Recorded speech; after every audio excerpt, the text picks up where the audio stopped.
The morning air in Marawi city was thick with smoke and the metallic scent of destruction. 6-year-old Amara clutched her little worn-out doll, its one eye missing, and wandered through streets that had once been alive with laughter and bustling markets. The buildings around her were shells of what they used to be, walls scarred with bullet holes, windows shattered, and rooftops half collapsed. Her tiny shoes made soft tapping sounds against the broken concrete as she moved cautiously, eyes wide, scanning for the dangers that had become part of her daily life. Her mother had vanished 3 days ago during a sudden explosion near the mosque.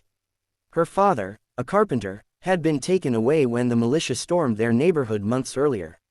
Amara's world had shrunk to this ruined city, her grandmother's old shawl wrapped tightly around her shoulders, the only protection she had from the cold and the fear that never left her.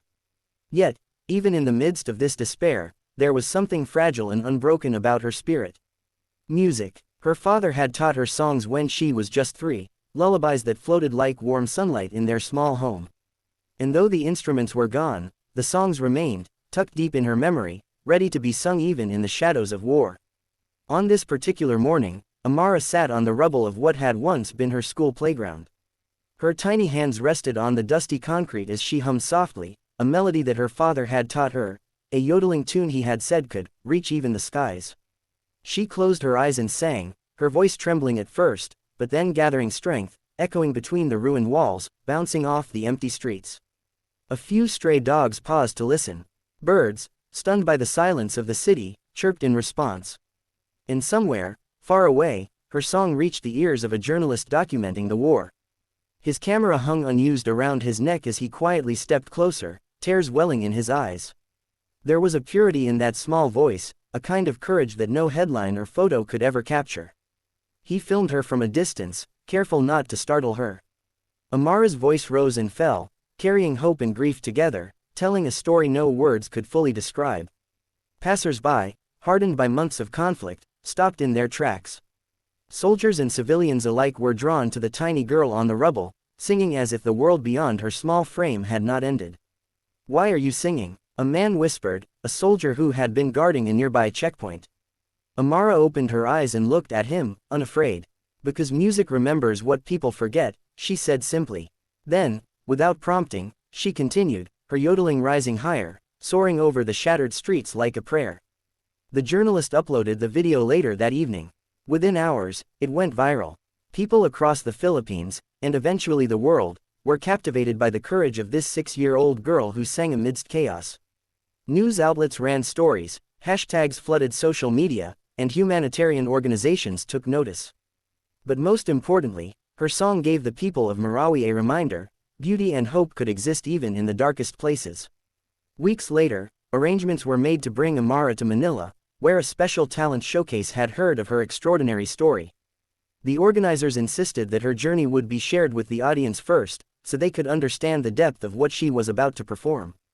On the day of the event, backstage was chaos. Volunteers and assistants moved about, adjusting microphones, stage lights, and costumes. Amara clung to a small chair, her tiny fingers gripping the armrests as if it were her lifeline. She had never been on a real stage before, only imagining it when her father had let her perform in the safety of their home. The bright lights made her squint, and the roar of the crowd from the auditorium beyond the curtains made her heart pound like a drum. A kind woman knelt before her. "Amara, you are very brave. Remember, this is your song, your voice. Let it fly," she whispered. Amara nodded, her eyes glistening. She took a deep breath, recalling the streets of Marawi, the rubble, the faces of the people who had paused to listen, and most of all, the memory of her father's lullabies. When her name was called, she walked onto the stage. The audience erupted in applause, but she barely noticed them. She walked to the center, set her small frame in front of the microphone, and closed her eyes. Then, she began to sing. Her voice was soft at first, hesitant, but it grew with every note. The yodeling that had once echoed between broken buildings now soared through the auditorium. It carried the pain of a lost childhood, the grief of a family torn apart, but also an unyielding spark of hope. Every person in the audience felt it, the raw emotion in every rise and fall of her voice. Tears streamed down faces, not only because of sorrow, but because of the incredible resilience contained in that small, brave singer.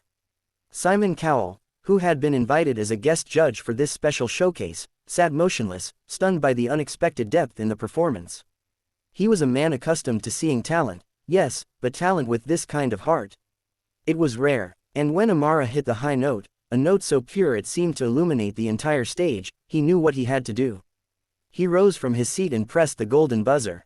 The sound echoed like a thunderclap through the theater, a symbol of recognition and belief in something extraordinary. Amara paused, looking around in wide-eyed wonder, then smiled shyly before continuing. The music did not falter, if anything, it grew stronger. By the time the song ended, the auditorium was silent for a heartbeat, then erupted into a standing ovation. Amara's small chest heaved as she took in the cheers, but what mattered most was the look on Simon's face.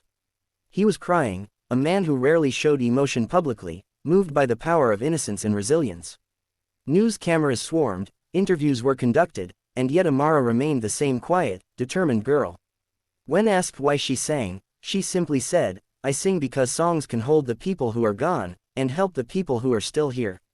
Her story inspired millions. Donations poured in for the children of Marawi, initiatives were launched to rebuild schools and playgrounds, and organizations worked tirelessly to ensure that no child would ever have to sing alone in the rubble again. Back in Marawi, the streets slowly began to heal. Walls were repaired, markets reopened, and the city's laughter cautiously returned.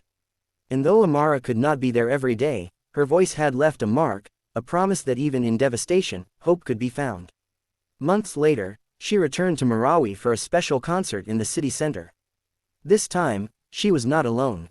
Children from the community joined her on stage, forming a choir that sang alongside her. Her song, once a solitary echo through broken streets, now became a collective hymn of resilience and joy. When she finished, the crowd erupted.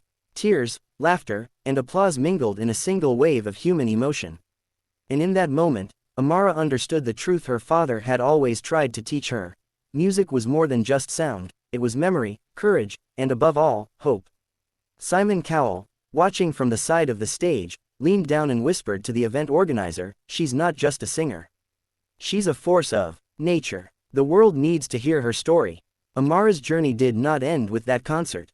Offers for recordings, tours, and collaborations came in from around the globe, but her heart remained in Marawi. Every time she sang, she carried the voices of those who had been silenced, the stories of families who had been displaced, and the enduring spirit of a city determined to rise again. Even as she grew older, Amara never forgot the streets where she first sang. She visited often, teaching younger children the songs her father had once taught her, encouraging them to find their voices in a world that had tried to take everything away.